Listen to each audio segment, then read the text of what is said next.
Hello, and welcome to another Beer Jerk Beer of the Week drink along. I'm Luke, and this week we are drinking a beer from our mates at Moondog over in Melbourne. This is our final Beer of the Week video for the year. We're almost 8 years into to doing Beer of the Weeks, so we've got got through a lot of beers in that time.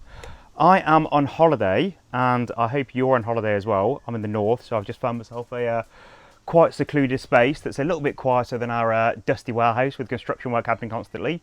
And I'm pretty excited about drinking this beer from Moondog. If you've been with us for a while, you probably know a bit about Moondog. Those guys kicked off back in 2010 with Carl and Josh and the help of Josh's brother in a small warehouse in Melbourne. And they pieced together their brewery equipment from stuff they found on eBay, old dairy tanks, just various bits and pieces scraped together with almost no money. And Josh and Kyle actually lived in the brewery for quite a while, I think.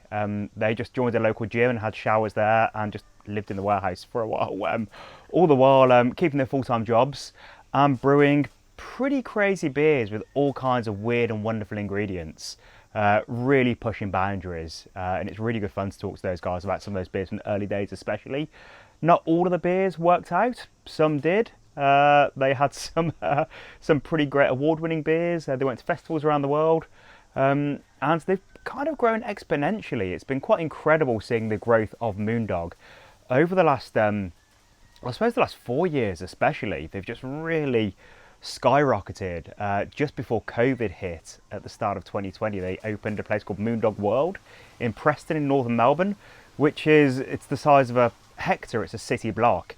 I think it's an 800 or 900 person capacity venue, and it's got a huge brewery in there. There's a lagoon, there's a waterfall, you have to see it to believe it. There's a painting of a whale on the back wall of the brewery, which is as big as a blue whale. It's absolutely massive. So I was lucky enough to get over there for the opening. They had this really cool festival called Mate Fest that I went to back in November 2019, which was the last time I've been to Melbourne. So there's been a lot of changes since then. And another change that you may have read about recently is that Moondog are looking at opening another brewery and venue in an area called Footscray, which is where Hop Nation and a whole bunch of other cool breweries are.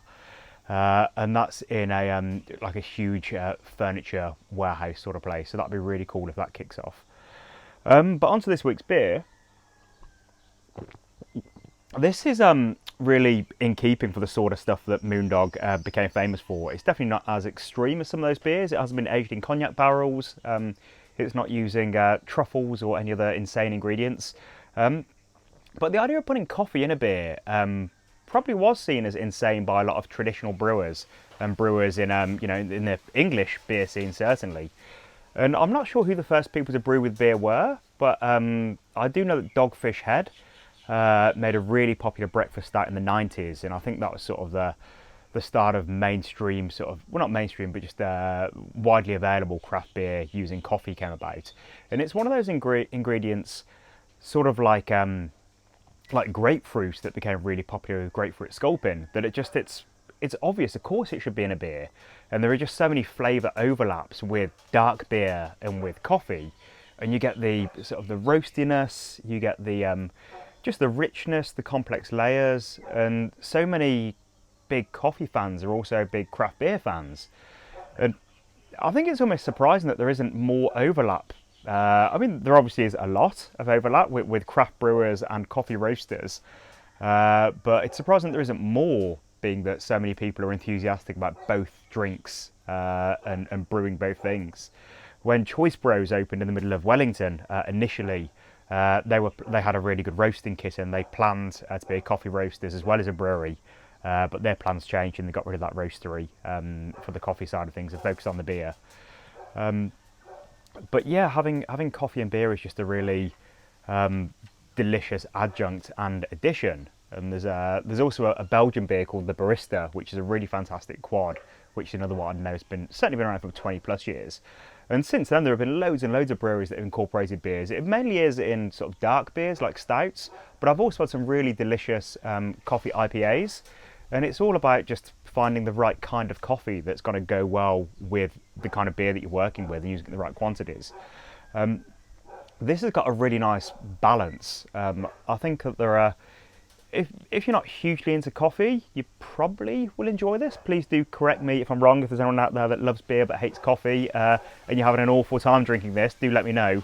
But I think this is going to have some pretty wide-reaching appeal to beer drinkers that are not necessarily coffee drinkers. But if you are a coffee fan, you're going to absolutely bloody love this. It's not overwhelming whatsoever. I mean, it's in the middle of a very sunny day here. I found this shady spot amongst some trees, but it's a really hot day up in Northlands, and this beer is going down beautifully. It's not overpowering at all. It's got a nice smoothness to it, good sort of oaty creamy mouthfeel, and also a creaminess from the oats and the oat milk. Milk stouts are quite an historic type of beer, and they've been really popular for centuries in England, especially in the 50s and 60s. It was sort of your grandmother's drink, that she'd drink a milk stout, and it was recommended as a drink that was good for lactating mothers and good for your health. Of course, all that's nonsense, but there really is something to be said of a delicious milk stout. And when they say milk, they're talking about milk sugar, which is lactose, which is the only non-fermentable sugar, so you get the residual sweetness in the beer. This does not contain lactose. This is absolutely a vegan beer, and the Moondog Wizards have just done some really smart things by using oat milk in there to replace what the lactose of the milk sugar would give the beer. So there really is like a solid residual sweetness. It's touch of sweetness, really nice coffee to it.